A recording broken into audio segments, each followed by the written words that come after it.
Millionaire sees elderly nun lying on the road while coyotes attack.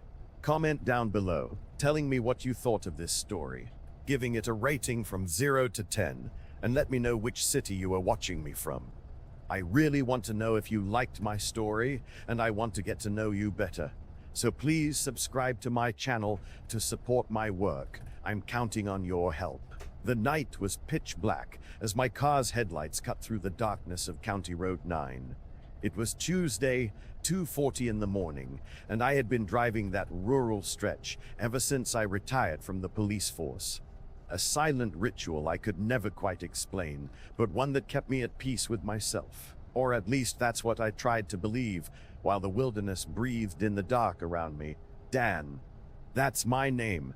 63 years old, retired for 12, owner of land I inherited, and an agribusiness I built from scratch after the department spit me out. Today, I'm a man of means. But the money never healed the wound I've carried in my chest since the day I blew the whistle on a superior's corruption, and the system swallowed me whole without a second thought. Since then, I've lived somewhere between bitterness and a silent search for meaning. That early morning, however, something on the asphalt ahead of me was different. A dark shape in the middle of the lane. I braked slowly, like someone who doesn't want to believe what they are seeing. I turned off the radio. The silence was heavy. And then I heard it. A low, animal rustling coming from the edge of the brush. Coyotes. My chest tightened. In the middle of the road, surrounded by a pack circling closer, was an elderly woman lying on her side. Her white habit was stained with dirt. Her broken glasses resting 2 yards away from her face. She wasn't moving. My body reacted before my brain did. I jumped out of the car, flipped the high beams on, blared the horn, and charged forward, yelling at the animals. They retreated into the weeds, their eyes glowing in the dark before vanishing. Only then did I realize I had taken too long to stop. The beasts had already gotten to her ankle before I arrived. The wound was severe, dark blood stark against pale skin. The pain in her eyes was real, but she didn't cry. She just looked at me with a calm that was strange for someone in her condition. "I need to get you to a hospital," I said, my voice steadier than I felt. She nodded slowly. I carried her to the back seat with the care of someone who has handled the wounded before. She was far too light, fragile bones beneath the fabric. I draped my jacket over her legs and sped off toward Oakhaven, the nearest town with a medical center. On the way, she spoke softly, but with a clarity that gave me chills. "Martha. My name is Martha." "Dan," I replied, glancing in the rearview mirror. "Stay calm, sister. We're almost there." "I know who did this," she said, and my grip tightened on the steering wheel. "What do you mean? They forced me off the shoulder, left me there, alone." I felt something shift inside me. It wasn't just anger, it was recognition. "Who did this to you, ma'am?" She closed her eyes for a moment too long. I thought she had passed out. But then she spoke, her voice sounding like it came from far away. "Richard." The name hung in the air like smoke.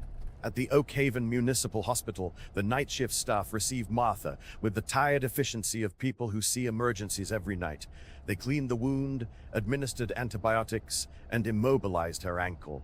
I stayed right there, sitting in a green plastic chair, watching everything with the intense focus of someone who can't bring themselves to leave.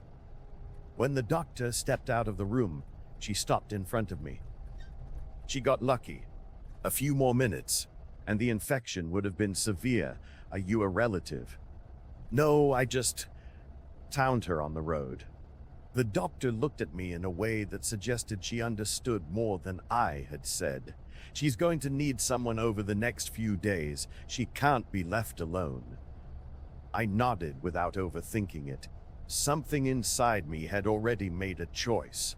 I went back into the room when they allowed it. Martha was awake, staring at the ceiling with an expression that wasn't pain, but calculation. She saw me walk in and managed a weak smile. "Thank you, Dan. You mentioned a name earlier. Richard. Who is he?" Martha took a deep breath, like someone preparing to tell a heavy story. "A local landowner. He has resources, land, influence.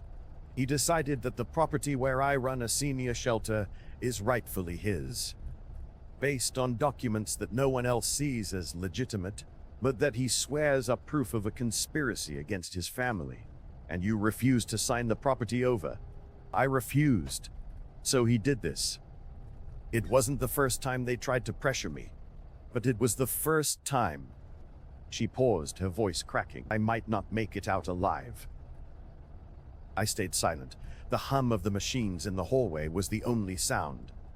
I thought about my own past, the times I did the right thing and got destroyed for it.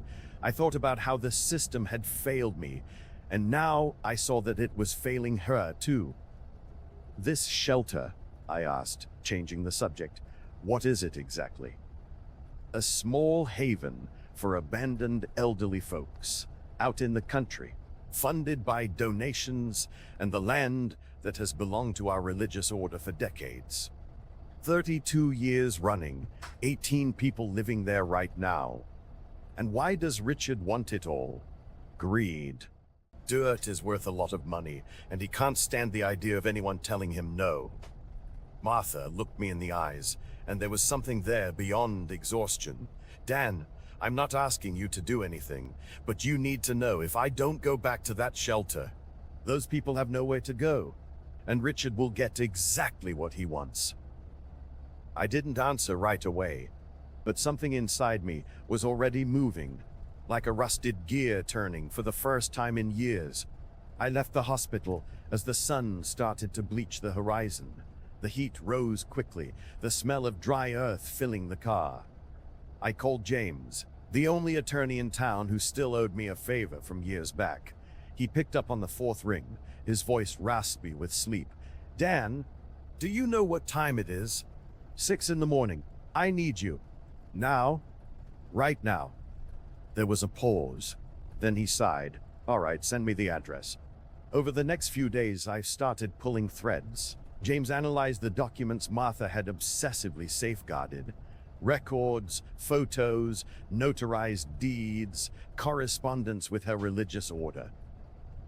What he found was disturbing.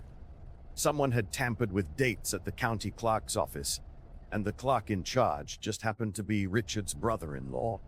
I took that information straight to the county office myself. I was met with cold stares, then with veiled threats.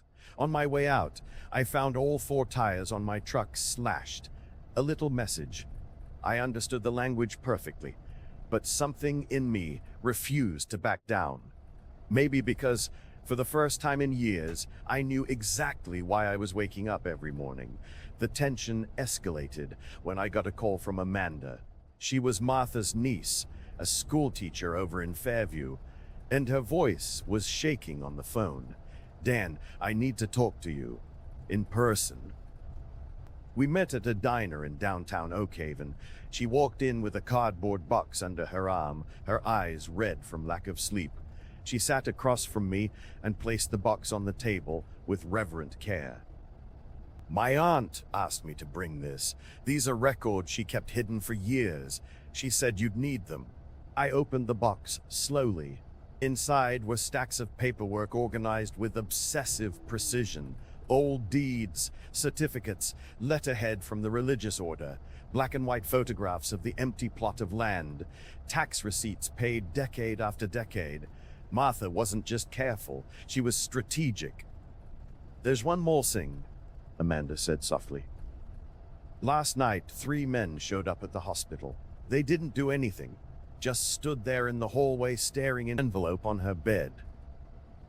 My stomach turned. What was in it? A buyout offer. $50,000 for her to sign over the deed and leave town. She has 3 days to decide. I looked at Amanda and saw the fear in her eyes, the exact same fear I had seen in Martha on that first night. "She's not going to sign," I said. "I know.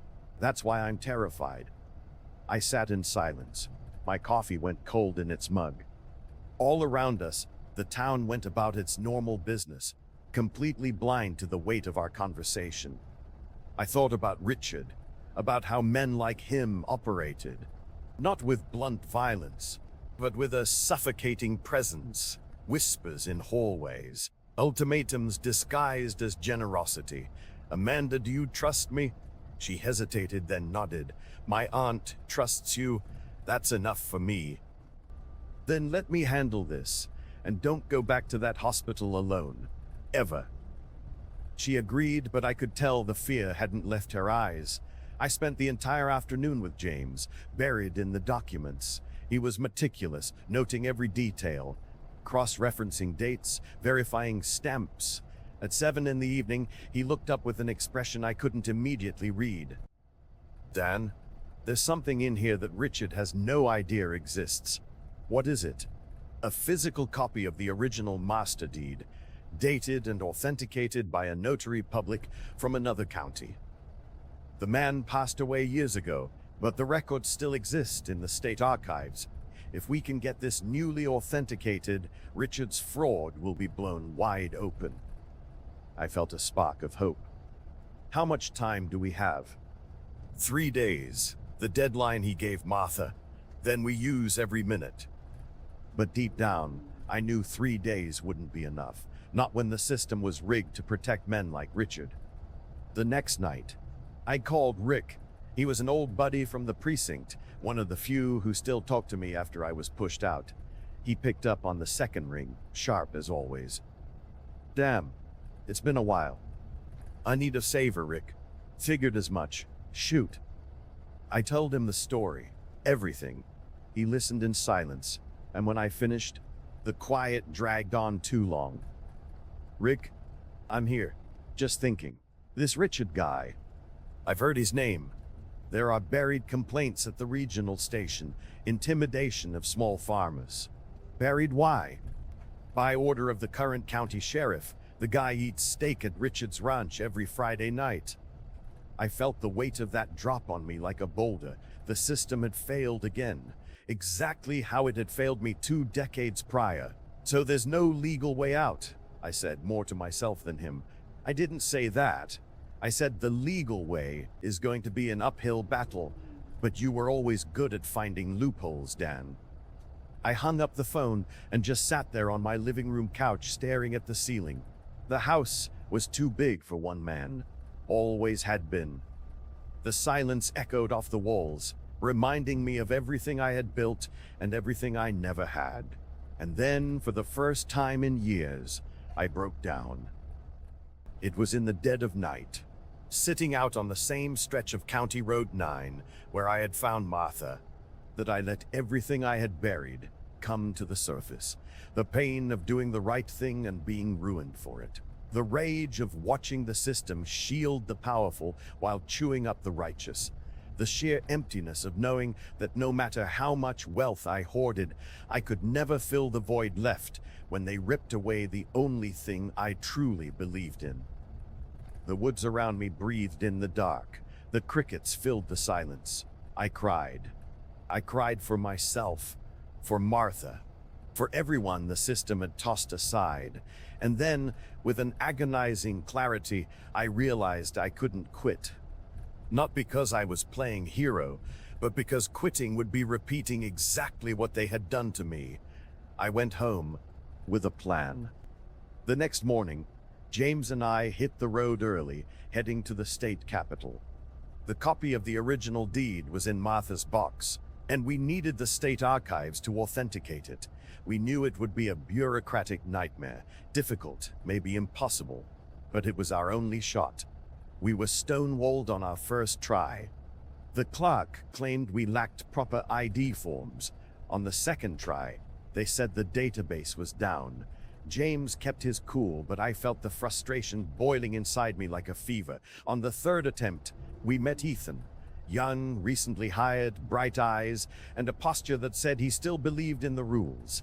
He listened to our story, took the deed, inspected it carefully, and without blinking, stamped and signed the authentication.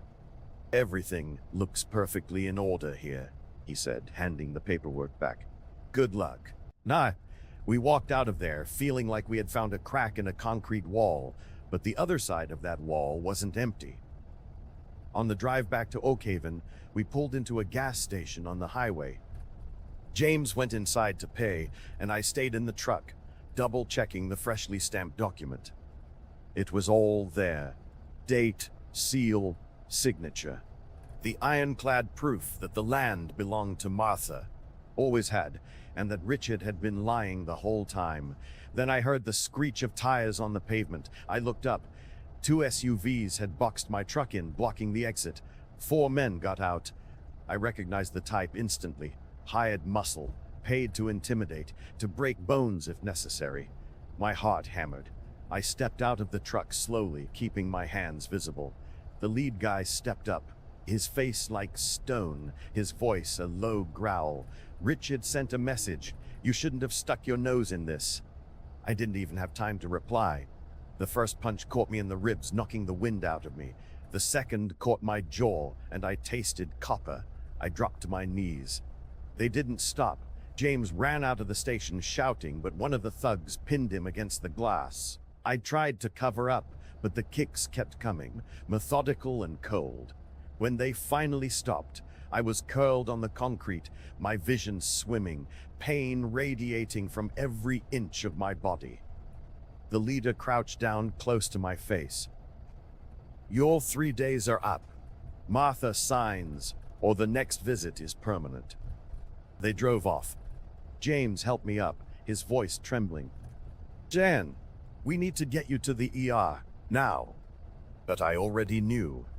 The physical pain was bad, but what really tore me apart was the feeling that once again, being righteous carried too high a price. And this time, I was going to pay it. I spent 2 days in a hospital bed. Bruised ribs, cuts on my face, bruises that painted my entire body purple and yellow. The physical agony was manageable. What was eating me alive was something else. The utter helplessness. The feeling of being on the losing side of justice again, despite doing everything by the book. James stayed with me the first night, sitting in a chair by the bed, his face pale and tense. He didn't have to say a word. I saw the exact same fear in his eyes that I had seen in Amanda's. The fear that we were fighting a monster way out of our weight class. Dan, we can back down, he said carefully. We hand the documents back to Martha. Let her make the call. You've already done more than anyone else would. I stared up at the ceiling, tracing abstract shapes in a water stain. I thought about walking away. I thought about going back to my big empty house, to my acreage, to my routine of lonely night drives on County Road 9. It would be so easy. It would be safe. But then I remembered the look in Martha's eyes that first night, bleeding on the asphalt, surrounded by predators. I remembered that strange calm, the fierce courage of someone who had already decided they would never bow down. No, they would never bow down. No, I rasped. We don't retreat. James nodded slowly, but I could tell he wasn't convinced. On the second day, Martha came to visit me. She limped into the room, leaning heavily on a makeshift cane, her face etched with exhaustion, but her posture unyielding. She sat on the edge of my bed and sat in silence for a long time, just studying me. I expected her to say something about the beating, about the danger, about the risk, but what she said caught me completely off guard. Dan, I survived that dark road because you drove it every single night without knowing why. Now I know why. A lump formed in my throat. Sister Martha, I don't know if we can actually pull this off. Richard has the whole county in his pocket. I know, I've always known, but this was never about winning or losing. It's about doing what is right, even when the toll is high. She placed her hand over mine, and I felt the weight of that calloused palm, marked by decades of service and sacrifice. You've already paid a heavy price for justice once. I won't let you pay it again because of me. I'm not doing it for you, I said, my voice thick. I'm doing it for me. She understood. I didn't need to explain. I checked out of the hospital on the third day, against doctor's orders. James picked me up and we headed straight to his office. The deed Ethan authenticated was locked safe in a sealed briefcase. We had to present it to the judge, but we knew Richard wouldn't just let that happen without a fight. The hearing is set for tomorrow, James said, shuffling through files. But there's a snag. Richard's lawyer filed an emergency motion to delay, claiming they need time to review our new evidence. Will the judge grant it? I don't know, it's up to the bench. I ran a hand over my face, wincing as the fresh bruises throbbed. And if they do, if they buy another week or two, Richard will have time to make evidence disappear, threaten witnesses, buy off whoever he needs. I know, but there's nothing we can do right now except wait. Waiting. It was the one thing I was worst at. That night, I went back to my own house for the first time in days. It was exactly as I had left it. Dead silent, spotless, hollow. I took a slow shower, every movement sparking pain, and then sat on the couch nursing a glass of water. My phone rang. It was Amanda. Dan, something's wrong. Her tone made me shoot straight up. What? My aunt is gone. She vanished from the hospital. Nobody knows where she is. The charge nurse said she limped out on her own, didn't say a word to anyone. That was 3 hours ago. My blood ran ice cold. Did you call the cops? I did. They said they'll look into it, but we both know what that means. To them, she's just another confused senior citizen wandering off. I hung up and sprinted out the door, ignoring the screaming agony in my ribs. I jumped in my truck and burned rubber, heading toward the hospital. On the way, I dialed Rick. Rick, I need you. Right now. Dan, what's going on? Martha's gone. A brief silence on the line. I'll make some calls. Give me 10 minutes. I pulled into the hospital lot and found Amanda crying her eyes out by the entrance. She ran up to me. Dan, what if it was Richard? What if he... Take a breath, I said, gripping her shoulders hard. We are going to find her. But inside I was terrified. I knew men like Richard. I knew exactly what they were capable of when backed into a corner. Rick called back 15 minutes later. Dan, I got a hold of a dispatcher at the station. We got a hit on an elderly woman, matching her description, near the Greyhound station about an hour ago.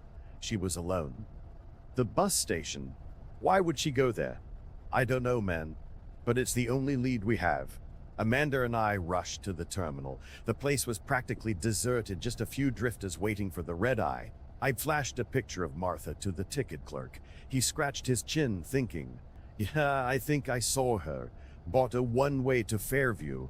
Bus pulled out 40 minutes ago. Fairview? Amanda echoed, totally confused. Why on earth would she go there? I racked my brain. Fairview. That's where Amanda lived. But Martha wouldn't go there without telling her. Unless... Does your aunt have any other family in Fairview? I asked. Amanda shook her head. No, just me. And she would never want to scare me like this.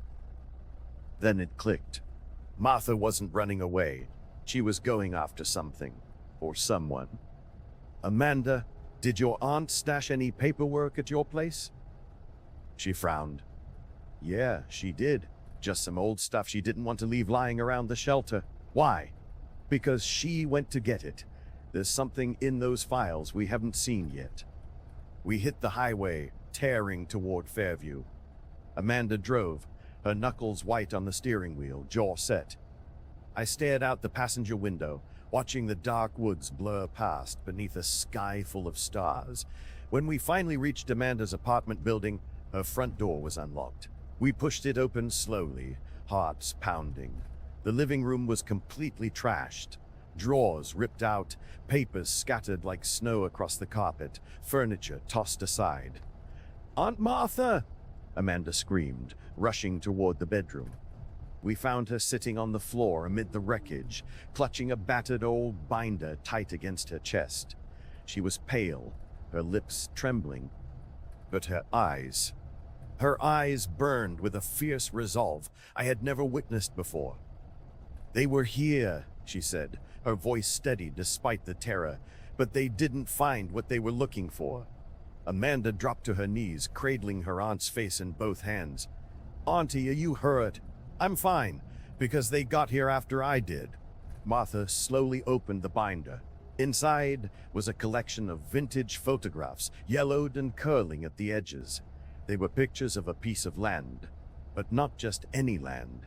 It was the senior shelter's property decades ago. And in these pictures, there were people, lots of them, working, building, planting crops. "These photos prove this land has been utilized by our order continuously," Martha said. "Since 1962, 30 whole years before Richard claims his family owned it." I picked up one of the Polaroids. A young woman was holding a toddler, beaming at the camera. On the back, written in faded cursive, "Sister Constance, 1963. I looked at Martha. "This changes the entire game." She nodded. "That's why they came hunting for them. Richard knows these exist. And he knows if we get these in front of a judge, it's game over." I helped Martha to her feet, and the three of us stood there in the middle of that ransacked room, holding the silver bullet that could end it all.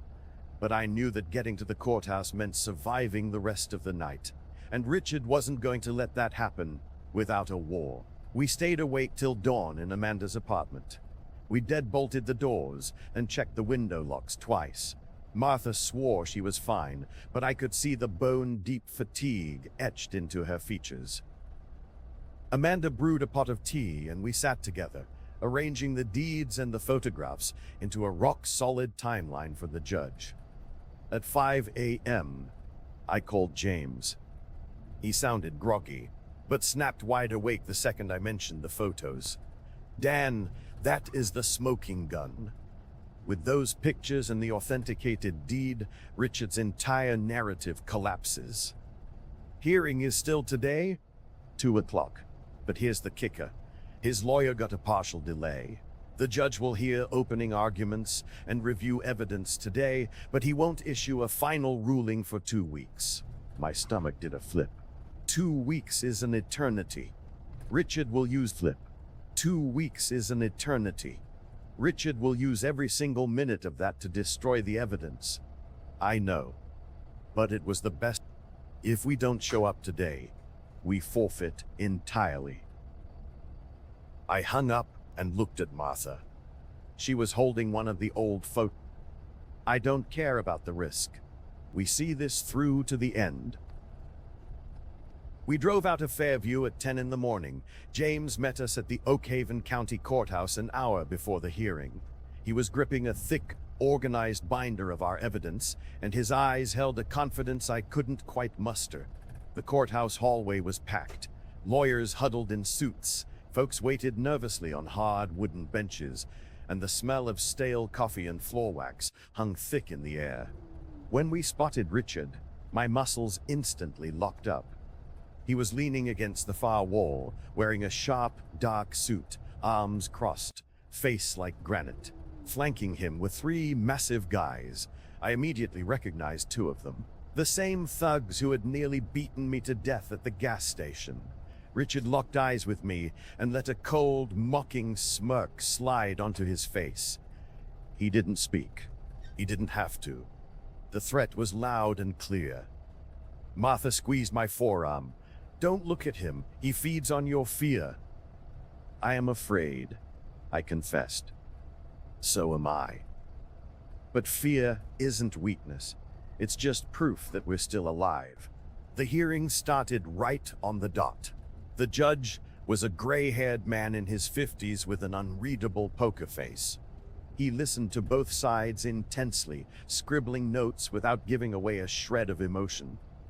Richard's slick attorney took the floor first, spinning their fabricated tale. Forged documents, supposedly proving ancestral family ownership, wild accusations of fraud by the religious order, and a formal demand for immediate eviction.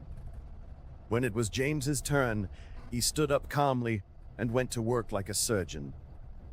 He presented the master deed Ethan had authenticated, mapped out the tampered dates at the clerk's office, and submitted 60 years' worth of tax receipts paid faithfully by the nuns. And then he brought out the photographs. Your Honor, these images date from 1962 to 1985.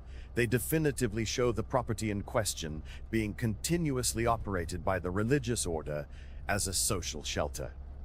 On the reverse of each photograph, there are handwritten dates and notes that can be fully verified by forensic experts. The judge took the stack of photos, scrutinizing them one by one. The silence in the courtroom was suffocating. I could feel cold sweat running down my spine despite the blasting AC. At the plaintiff's table, Richard's lawyer jumped up, his face flushed red. Objection, Your Honor. These photographs hold zero legal weight without technical forensic analysis to verify their authenticity and age. Anyone could have... I am well aware of what anyone can do. The counselor. The judge cut him off, his voice cracking like a whip, which is precisely why I am ordering a full forensic review.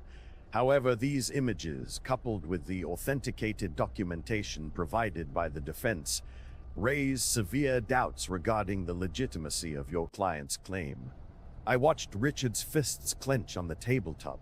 His jaw was grinding so hard I thought it might snap, his eyes drilling into Martha with a hatred you could practically touch. The judge slammed his gavel. A final ruling will be issued pending a complete technical analysis of all submitted documentation and photographic evidence. We will reconvene in 15 days. Until such time, any and all eviction or seizure actions are strictly suspended. Court is adjourned. We walked out of the courthouse in total silence. James squeezed my shoulder. We did it, Dan. He never saw those photos coming. Did you see the look on his face? I did. And that's exactly why this isn't over yet. The next 2 weeks were the longest of my life. Martha went back to the senior shelter, escorted by Amanda and myself. I practically moved into one of their spare guest rooms, refusing to let her out of my sight. The folks living there were sweet, curious, and incredibly grateful to have a new face around. Slowly, I started getting to know them. Mrs. Higgins, a former school teacher who now spent her days embroidering towels for the Sunday market. Mr. Miller, a retired bus driver who would strum an old acoustic guitar on the porch every afternoon. Each of them had a whole lifetime of history that the world had just brushed aside, and in their stories, I saw reflections of my own. On the 10th night, my phone buzzed. It was Rick. He sounded tightly wound. Dan, Richard's in the hospital, massive infection in his leg. Word is it's really bad. I felt a strange sensation in my chest. Not relief, not exactly satisfaction, just a quiet realization that the universe had its own way of balancing the scales. What about the case? Forensics came back. The photos are 100% authentic, ink and paper age verified. His lawyer tried to file an emergency appeal, but the judge threw it out. The final ruling drops tomorrow. I hung up and walked down the hall to Martha's room. She was still awake, reading her Bible by the dim glow of a bedside lamp. We'll know for sure tomorrow, I told her. She closed the book gently and looked up at me with that unshakable calm that had finally stopped surprising me. I already know, Dan. God didn't bring us through all this fire just to abandon us in the ashes. I didn't share her religious faith, but I had found something that felt an awful lot like hope. The judge's ruling came through at 10 the next morning. James called me, his voice shaking with pure joy. Dan, we won. Total victory. The judge ruled Richard's documents fraudulent, threw out his claim entirely, and cemented the order's permanent ownership of the land. It's over. I squeezed my eyes shut. My knees actually buckled a little. Martha was standing right next to me, and when I opened my eyes, tears were streaming down her weathered cheeks. Not tears of sorrow, tears of absolute salvation. Amanda came bursting through the doors, sobbing, throwing her arms around her aunt, then around me. The elderly residents poured out of their rooms, wanting to know what the commotion was about. When I broke the news, the hallway erupted in cheers, laughter, and tight hugs. Mrs. Higgins started bawling. Mr. Miller grabbed his acoustic guitar and started picking a lively, joyful tune right there in the corridor. And I, standing right in the center, laughter and tight hugs. Mrs. Higgins started bawling. Mr. Miller grabbed his acoustic guitar and started picking a lively, joyful tune right there in the corridor. And I, standing right in the center of that beautiful, simple joy, felt something I hadn't felt in decades. Peace. A week later, word got around that Richard had signed a formal, binding surrender of all claims to the land right from his hospital bed. The infection had ravaged his leg, and the doctors were telling him he had a brutal, agonizing recovery ahead. I didn't pity him. I didn't hate him. I just felt that the book had been closed exactly how it was supposed to be.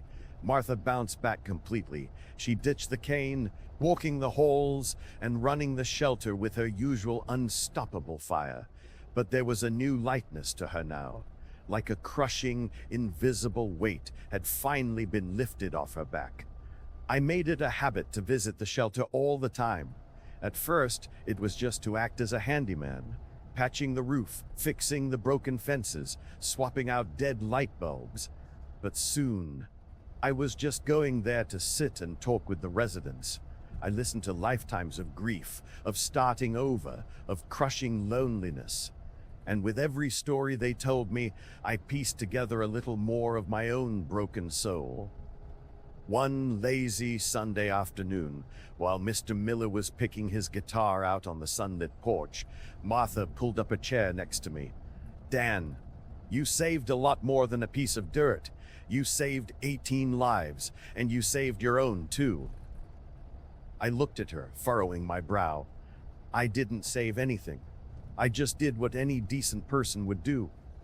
And I didn't have an answer. The brush surrounding the property rustled gently in the breeze, the sun sinking like a golden coin.